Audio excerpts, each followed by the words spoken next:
This episode of the Leap Forward podcast is brought to you by Bridge LT, leaders in conversational learning and innovation.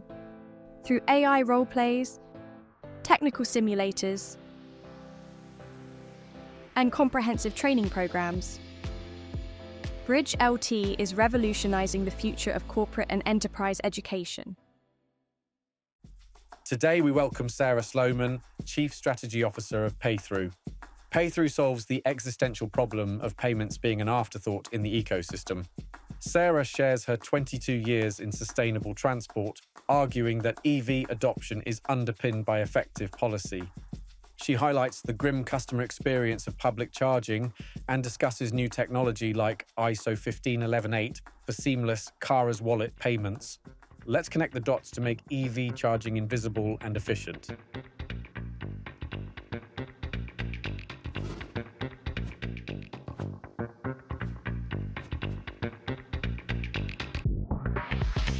I'm really delighted to welcome Sarah Sloman, who's the Chief Strategy Officer of Paythrough, to this episode of Leap Forward. Hi. Hi, I can't believe I'm here. This is a very luxurious setting, far more luxurious than usual. And quite relaxed as well, Yeah, I think. I mean, so relaxed. Maybe tea?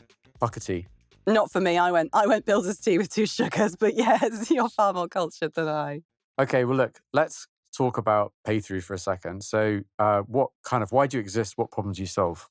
Paythrough, we see ourselves very much as the sort of orchestrator of EV charging. So we're the ones behind the scenes making that payment go through for the driver when they tap and go at an EV charger. And what is the problem that you're really out to solve there? It's actually an existential problem, one where payments has been kind of bolted on to the EV charging ecosystem. It's always painfully the last thought. And so what that means is the knock-on effect for the drivers, the driver being the consumer, as in the one who foots the bottom line of the commercial model for the EV charging operator, has a terrible experience. Maybe the card doesn't go through, maybe it requires a PIN, but there's no facility to put the PIN in on that machine. Perhaps they don't even know what they're paying before they tap and start the charge. So it's a bit of a minefield. We're doing our best. We're sort of leading the way, working with policy and government to try and just kind of make it all a bit easier for the driver if we're asking people to go EV. We'll come, I think, back to that because I think that's, as you said, that's a pretty existential kind of challenge. And before we do that, tell me a little bit about sort of your kind of, I suppose, your journey to date. How did you get to kind of where you are today?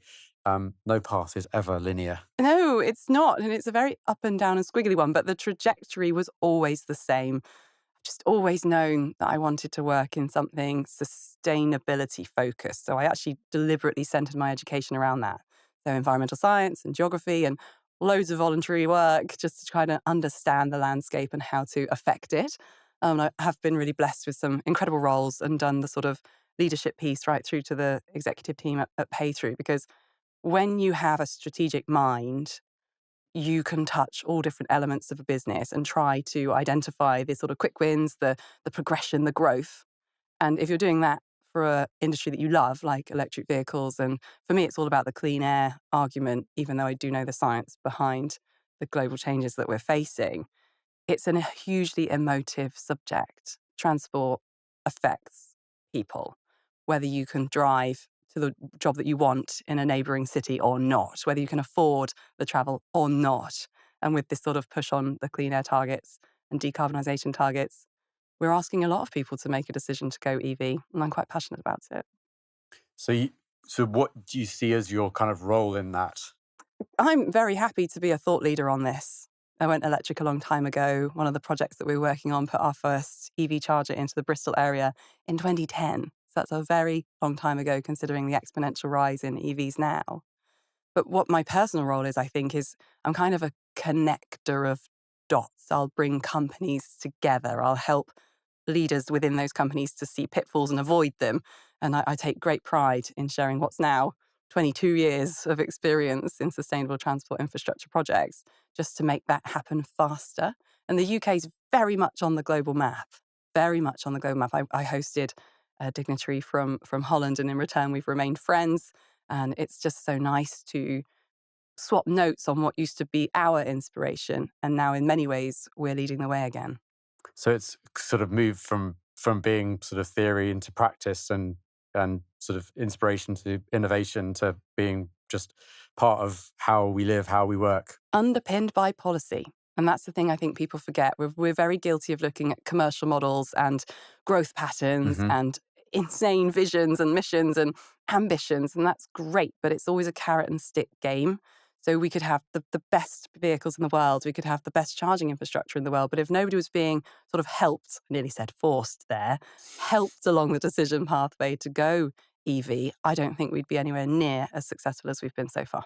Tell me more about the policies that you think have really made that kind of impact. It goes right back to things like declaring a climate emergency in a city where a government party is brave enough to say, we want change. This air is dirty.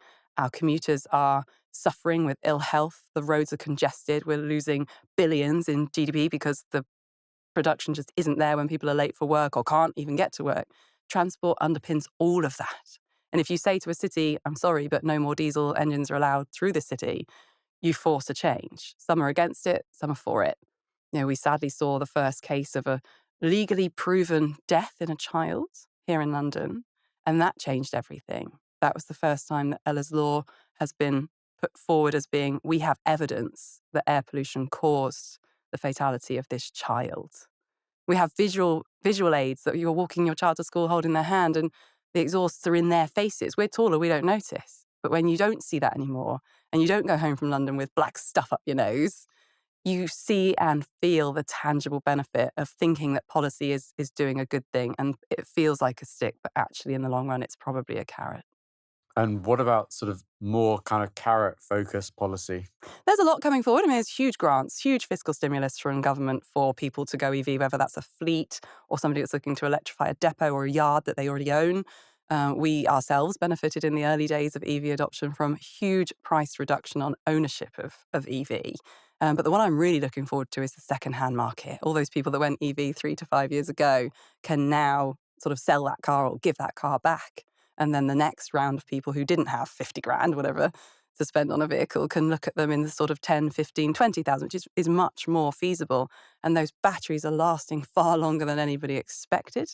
The warranties are being honoured, and everything we were scared about before isn't seen to be a problem. Wow, that's really interesting. And what about the sort of like the kind of technology kind of side of this shift that we're making? Now that's a risky question. I am a bit of a geek. I do love technology. Geek out. Well, the one I'm really enjoying at the moment is a data protocol. You may have even heard of it. It's called ISO 15118, and it's this incredible bi-directional communication that goes on between the car and the charger. They call it the handshake. Now, what this means is, instead of fumbling at a charger with a contactless card or trying to get an app to work where there's no signal, or maybe it's raining, who knows, it's just too long. Whatever process it is feels too long. This way, you'll store your card in your car, and your car will be your wallet and do the authentication. So instead of a PIN or a Face ID, your car knows it's you, and the charger will start automatically, and you will just receive a bill for exactly what you paid. No faff. Wow. And that's now in market, on its way? Happening. Okay. That you can go and see. There's a great organisation called Hubject, HUBJECT, Hubject.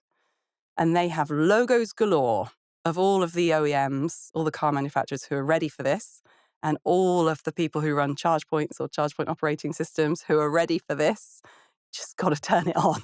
There's still a little bit of work to be done, particularly on my side, which is the side of sort of finance side. Is it definitely secure? Is there any risk to this? Is it hackable? Is it something that users think they want, they don't want? So kind of comes back to the user experience. There's mega brains across the world going, what about this great idea? And sometimes I wonder, have we actually asked the drivers what they need and want? I'm really glad you kind of mentioned the user experience, because that's literally going to be my next question. Going back to kind of pay through and everything being kind of seamless and invisible and so forth, like how important is it to kind of get the CX, the customer experience right, and where are we, do you think, on that kind of journey? Oh, it's grim out there. It is grim out there. You only need to speak to any, particularly a new EV driver, somebody who really thought they'd give it a go. Yeah. And they will have a handful of issues to report, unless they mostly charge at home. So this is really a public charging concern. Some charge point operators, the big names above the door, they get it right first time. It's very easy to drive up to any charger. You can see exactly where they are in the car parks. That's the first thing. Finding the chargers can be hard. When you get there, there's sort of a big screen on the charger, but also a contactless terminal screen. And it's difficult to know which one to sort of look at first. So you have to find the step by step. You'd think I was deliberately painting a complicated picture to describe this, but that's a simplistic process. When you get good at it, you know to just pull up, plug in, tap your card, you get a pre-authorization. That can confuse a lot of consumers because it's absolutely not a payment, but it does sit on your account. So you do have to have that money in your account to start the charge. So some people prefer a completely different methodology, which is a RFID card, so a little plastic card or fob that you carry around with you and tap and go, and you get your bill much later. So I'm just all about Apple Pay. I couldn't care less. I just tap and go. And I don't claim my mileage back. So it's not like I need a VAT receipt. Put yourself in the shoes of a self-employed van driver who genuinely might not have, according to the National Office of Statistics, they earn about £70 a day. So if I'm going to hold 45 quid pre-authorization on your card for the day, that might put you in a tight spot if you've got to charge more than once. So you're going to go to the next charger and you're going to have another massive hold on your card that might not be reversed on the same day. These are the problems we're trying to solve. Why take £45 when that person's probably only going to need a tenner worth of electricity? You don't need to test them to see if they've got 45 quid. You need to test them for the tenner.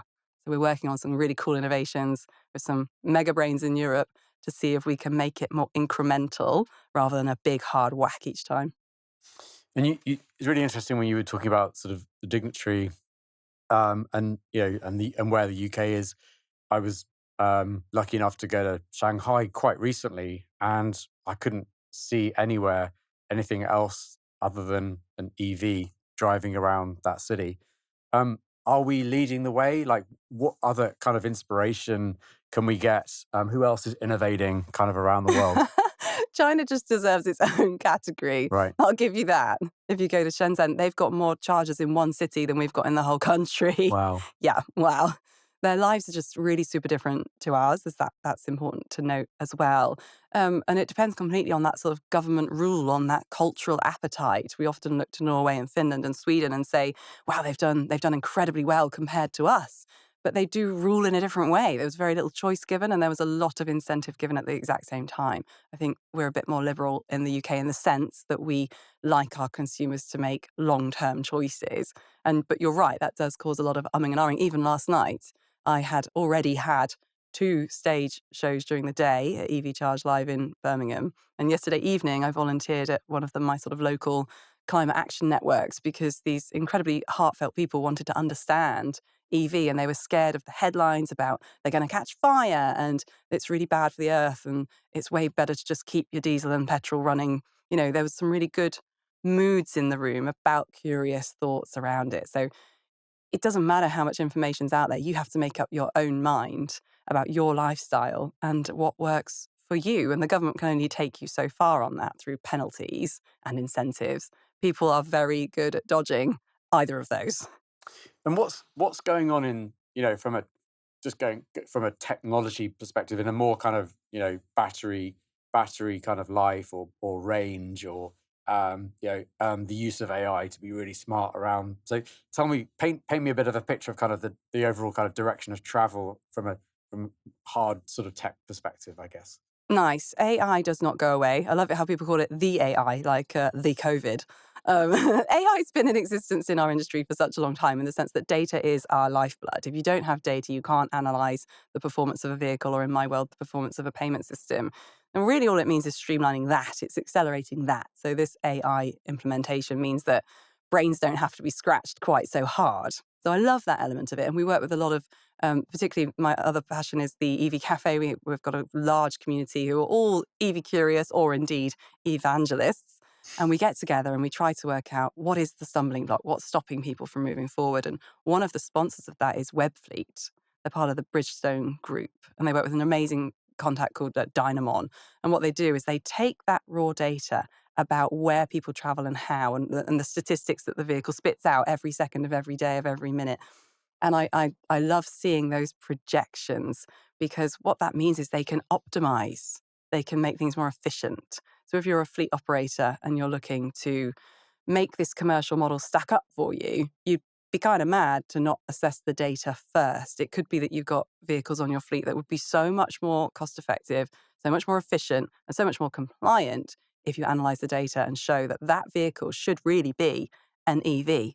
So use the data to sort of pick off that low-hanging fruit. It's not this 100% vehicle swap out. It's that one followed by that one followed by that one. And eventually you'll have the cleanest, greenest fleet. And the best thing, procurement is starting to assess you heavily, sometimes up to 10% on your environmental credentials in a large tender scenario.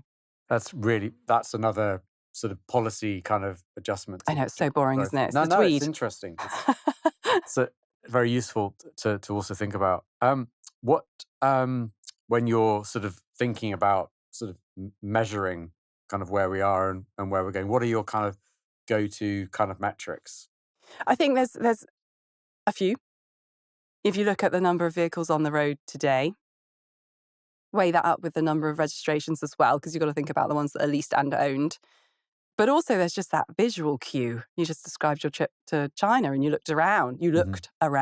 And all you saw was that. And I just got a cab over from Paddington. Yeah. And the electric train that I got here, the hybrid train, but it runs on full electricity from Bristol onwards. And I hopped in an electric cab and came here, and there was charge points everywhere. And they're what we would call legacy chargers now, which is harsh and cruel, really. They were completely state-of-the-art at the time. But that's how fast-paced our industry is. So you can't just look at it as, oh, it's complete nonsense. There's only X% of the market is going to be electric today, tomorrow. And by 2030, we're going to ban the sale of, I'll make that point, the sale of internal combustion engines in favour of electric vehicles. And everybody thinks that means they've got to give up the vehicle they've already got. No. It just means you've got to prepare for what is now an inevitable electric future. And it's the sale of new, isn't it? Is that right? There will be plenty of people and plenty of manufacturers who will sell vehicles in 2029 that are petrol or diesel. And they'll probably last for 10 more years. So I think the real target is 2050. And funnily enough, it was only about 8 years ago that it was 2050 anyway. And then it came down to 2032. Then it went to 2035. And now it's 2030 again. So there's a lot of goalposts that move around. I just tell people to start now, because you obviously wouldn't want to go out of business or be left behind or be unfavourable or heavily fined, because that could happen too. Start now with converting your fleet, but really don't panic. Do not make the wrong decision. I witnessed a fleet do the right thing, put in the exact same chargers across their board, exact same vehicles across their board, and then 2 years later there was something twice as good on the market for half the price. So you incrementally change things. Do not ever completely fast swathe it. And pay through itself, like what metrics do you really kind of live by there? I love it. For me, it's kilowatt hours processed. Okay. The way payments in EV works is when somebody does a transaction, you have to settle with all the different parties. So that's the charge point operator, the card issuer, everybody involved in that payment. But it's based upon how many kilowatt hours are sold. So as a payment service provider, you want to be buddying up with sort of best charge point operators out there who see the most kilowatt hours go through their chargers and into those vehicles. And only then do you take a percentage of that. So that's how the finance model works for charging. And does kind of taking international payments, or is the international market kind of very much kind of part of your plan? It is. I am just fascinated by this. I think it's just me. I really struggle to understand this. We know how huge the market is for fleet and what's called wet fuel, but it's not just the fuel. It's the ancillaries, it's the maintenance, it's the food they buy. And most of that goes through a plastic card. It's a tap and go scenario. Sometimes it's PIN entry, sometimes it's tap, sometimes it's none of those. But it all goes through one central repository. And the figures, the actual trillions across the world every year, that's soon going to be electric. But those drivers are still going to want to eat. They're still going to want to stay at hotels. So really what I think we need to do is consolidate that. Why give a driver 2-3 different cards? That's crazy to me. Now, there's a lot of really fantastic aggregators out there that make the charging bit easier, but no one's really thinking about the driver. And they're the ones who are paying all of this. And they're the best customers because they don't look at price because their company pays for it. So if we could produce something exciting that excites a driver because they get money off, they get their favorite food. It's got an AI algorithm within it that works like their best mate in the cab and says, I can see your state of charge is quite low on your vehicle. And I also know that you really like KFC or insert yummy food here. I'm going to divert you if that's all right. Do you like this idea? And you say, yeah, sure. And it sort of helps you plan your day, helps you plan your inventory. That we call it sort of agentive AI, helping somebody, like you've got your own agent sat right next with you, making sense of the data. 'Cause it's stressful enough doing your round, your pickup, your drop off. You could be a taxi driver, you could be a delivery driver, could be an emergency services vehicle for all we care. It's just about making that vehicle work for someone rather than making it feel like work. I love it. And joining everything up. Connector of dots, I did tell Dream. you. Yeah, I love it. I love it. When you're sort of thinking about, the sector and some of the challenges that we've sort of already spoken about, kind of apply that to people and skills. Like what's been the big shift, from a skills perspective? What's remained the same? We are woefully behind on skills. It's even termed a skills gap. We have a very worrying skills gap in our industry. I think it's an amazing industry to be in, the opportunity to upskill, not even reskill, just ever so slightly upskill. If you think about all the technicians and maintenance engineers out there who could turn their hand to high voltage, like for electric cars, it's not beyond them. In fact, what they've already learned for diesel and petrol is probably more complicated than what they have to learn for electric cars. For one, they barely break down. But when they do require a special set of skills to fix them. None that I have, by the way. But it's not just the sort of hands-on stuff. We need those brains, those incredible minds that are currently probably 15 or 16 years old, reprogramming stuff because it's fun for them that we didn't even think about at that time. Come and work in our clean tech industry. We need and want you. And I think we all have a collective responsibility, those of us who are either in managerial positions or even just starting out or who have gone from one industry into ours. It could be marketing. Such an interesting, exciting landscape. And I just remember when that moment happened for me. It was a fantastic person who was running a sort of mailing company and he got a Tesla. And I hadn't seen one of these before. And he very kindly came along and said, oh, you've got it. You just got to understand this car. We thought he was completely mad, all of us. He also had a helicopter. So I was a bit like, hang on, is that your offset plan? So it was a lot of fun to hang out with him. But I remember thinking, this is never going to be for me. Mm-hmm. I've got a Toyota Corolla Verso for my 3 kids, my 2 stepkids and my daughter. That's not something I can afford or even imagine affording. That's all changed. Mm-hmm. So heartening to go to last night's sort of community session and hear people are buying MG3 and they're looking at the latest Nissan Leaf because of the way they could use it to power their house if they wanted to, if they were worried about energy security as we move into this unknown space. Taking control of your own energy life with solar panels, a small battery power wall, an electric car. If the grid goes down, you're all right. And what do you think the industry needs to do to be more kind of, I suppose, attractive? But it is attractive. That's the bit. What is missing? What's missing then? Why is there not loads of degree courses on my telly about going into EV? I've seen lots about doing a set subject. I just think we've lost patience for that. Find me someone that goes, I am so glad you taught me how to play the recorder at school. It's got me out of so much trouble. It's a rarity. Whereas I go and volunteer at schools and universities to talk about stuff, and I just throw it open to the floor. Who knows about this? Who knows about this? And there's another element of my life which I adore, which is we do this thing called the EV Rally. This is a complete demonstration piece. So we'll drag 50 vehicles across the country of all varying shapes and sizes. We've had EHGV, just on this last month. We had an EHGV, an electric bus. We had prototype pickup vehicles that can tow. We had, I've got to be careful with this one, a government service that we can't talk about who came to meet a neighbouring service to show off the vehicle to see if it was any good. We had brand new prototype cars that haven't hit the market yet. And this was all to prove there is nothing to worry about. These vehicles do the job. And we take them out for 5 days, 1,500 miles. We go to showcase sites like renewable energy facilities and just show how that ecosystem works. So I don't think we should be telling young children, oh, what do you want to do when you grow up? We should say, Can you see what I've done? I didn't even know I was going to do it. We should say, come along and have a go. Since when was there a take your kid to work day, for example? We really do need to think about inspiring them in their language, in their way. And I even saw a funny meme this morning about, do you remember sitting at your desk, your dinner table, and not being allowed to get down until you'd done your maths homework and your parents start shouting at you because you don't understand? Those days are gone. Anyone raising children now knows that you've got technology at your fingertips that can solve a problem in a fraction of the second. And it's that mindset we need to dip into, problem solving. It's not an industry, it's not a job, it's a problem to solve. We're solving clean air.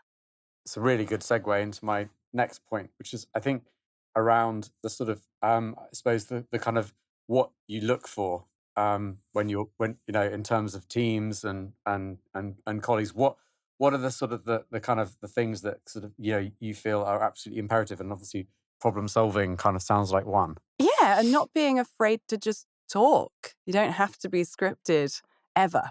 I want to see the hunger in your eyes for knowledge. And that's what I'm always seeking. You can be the best person in the world, but if you can't communicate, how are we going to know that? So again, there's a real onus on encouraging people of all ages, actually, to understand their communication style and to learn how to ask for something different if they haven't got their point across. The entire recruitment process is broken. There's even a study at the moment that's saying people are applying for jobs in AI, and those applications are being assessed by AI, and no offers are being given because the AI says there is nobody compatible in this market. That's a translation issue. That's about the fact that somebody didn't quite write the exact same keyword that was required. That's about this being a nascent industry. Let's put the people back in this industry. People hold the power to diagnose a thought or a question or a query, the power to then translate that to the rest of the team so they're energized for it. But it's the hunger I want, the curiosity. And curiosity is stifled by answers that are immediate. So if you ask somebody something and within a second they're reaching for their phone, they're reaching for Google.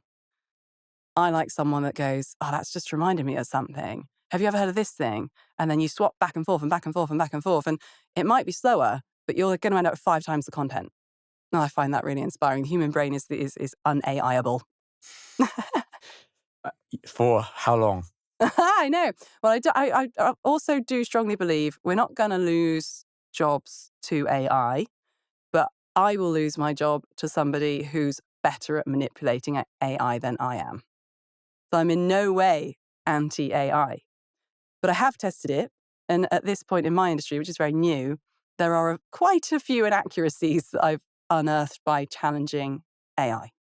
That bothers me. I'm of a scientific background, and I never take one fact as the fact because that's somebody else's fact. You have to triangulate that information. It's not a fact. You have to triangulate that information to draw your own conclusion. And that's what AI is attempting to do, but it's a rubbish in, rubbish out game. So when you know a statistic or you have a brand new discovery, which is, I've always been in innovation, so I tested it. I asked it to review a document I had written, and I asked it to pull out the main salient points that I could share. And it missed the only one that mattered because it couldn't reference it to anything else because it was new. Terrifying. So it wouldn't have sent those points. It would have missed the point completely. And that's just how it works. So you can't just have AI. You have to have someone steering the AI ship. I love it. Going back to the point around sort of problem solving and I suppose kind of creating a sort of a workplace, an environment that allows people to not have the fear of God in them if they can't instantly answer the question. How do you kind of build, a culture that kind of thrives inside an organization today? It's super hard. There is no how. I do believe, though, that obviously people buy from people and people work with people. So if you start to allow that mentality that if you speak, you're going to be in trouble for it, you will start to lose that scaffolding that you have around you. There was always a belief that to train a dog, you had to hurt it or kick it or shout at it. And it's been recently proven that no, you reward it. So instead of focusing on those negatives, it's about focusing on those positives and just letting people thrive just because it's not exactly what the job description said. They might be trying to reveal something to you that could be hugely beneficial to you down the line for your business. Perhaps they're the best spokesperson you've ever had, but you didn't know you had. Perhaps they're the best strategist that you've ever had, but you didn't know because you put them in the production office and they never got a word in. Maybe they are in the wrong place and need to leave. Maybe they are a bad apple. Not being afraid of admitting that. And of course, there's HR out there to protect people, but at the same time, being realistic about that, being really honest and heartfelt about, is this really where you want to be? Be happy somewhere else. So looking forward, what do you think the world will be looking forward? You can kind of decide how far you want to kind of go.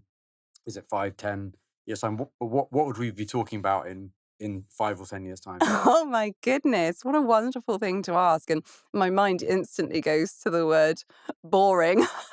I joke, but I so want these difficult conversations to be boring by then. Yeah. I want us to have harnessed AI beautifully. I want us to be uber efficient and have loads more time back in our day to do the things we're passionate about rather than constantly trying to solve problems at 1,000,000 miles an hour. I want us to look at the technology and laugh a bit and go, my goodness, did we really drive that? I want us to sort of feel like these things now, which are beyond our wildest dreams. It's like a real life. I feel like I'm living in tomorrow's world. Yeah.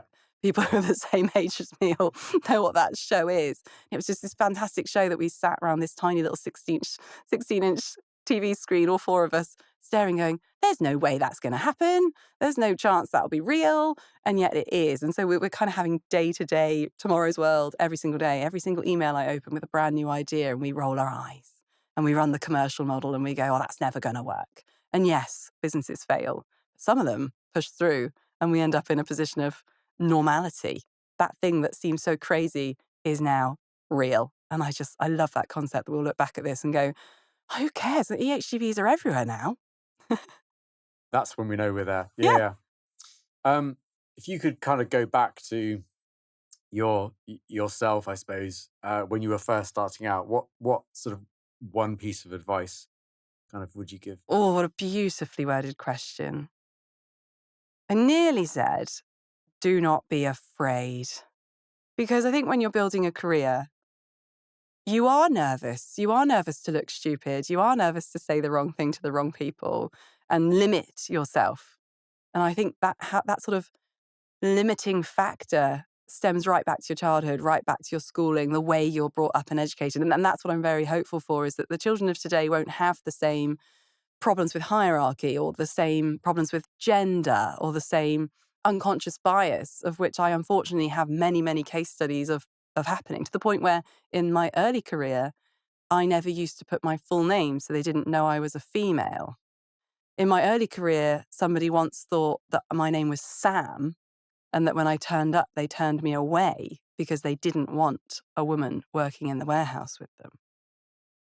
This, I'm not that old. That's terrifyingly close to reality. I've been at events and do's where people have admitted they only really want to watch me on camera because I look the way I look. I find that abhorrent, and we're living in a world where that's the case. Of course, it's complimentary off camera, but it's also not. It's also a pressure that nobody needs or wants. I'm interested in people's brains. I'm interested in what they say. I'm interested in their manner, their manners, the way they make you feel. Not interested in old school management style. I'm going to ask you some quick fire questions. Oh, I love a quick fire round. Okay. Ready? Yes. All right. If you could instantly download any skill into your brain, kind of Matrix style, what would it be? Can't believe I nearly said languages. Languages. Weird. Which ones? Oh, all of them. I so admire people that can speak multiple languages. Imagine the world you lived in then. One language that you wish you could speak right now? German. Okay. Dream passenger, living or dead? Dream passenger? Passenger, yeah. What? To share the ride, as in you're driving. Oh. Yes. Oh, it's got to be my partner in crime, my beloved Sam Clark. We run the business together and he's just my best friend. Okay, excellent. One piece of tech from sci-fi that you wish existed today? These are great questions. Star Trek, he used to have that thing across his eyes, and I used to put my hairband down and pretend to be him when I was a kid. What does it do? I don't know. It's something to do with enhancing his vision. Oh, really? Okay. Yeah, it's cool. Okay, enhanced vision. All right, I like that. Teleportation becomes real. Where's the first place you go, and what do you take with you? Oh, I'd take my hiking boots to Wales. That's not very imaginative, is it? but it would be very nice to just be in Wales whenever you want. Do I accept that answer, or are you going to go again? I would like to accept it. The ultimate driving song? Too tough, but it would have to be very uplifting and probably some kind of hideous Eastern European techno beat. Marvel superpower that you'd like to have? Well, funny enough, teleportation. It doesn't exist, Easy. but it would be so good. I mean, can you be in this place at once? Yeah, sure. See you there. It'd be so fun. But also, it would be nice to be able to tell if people are lying. She says, squinting her eyes at you. Are you lying? Thank you very much for joining me forward today. So much fun. Thank you for having me.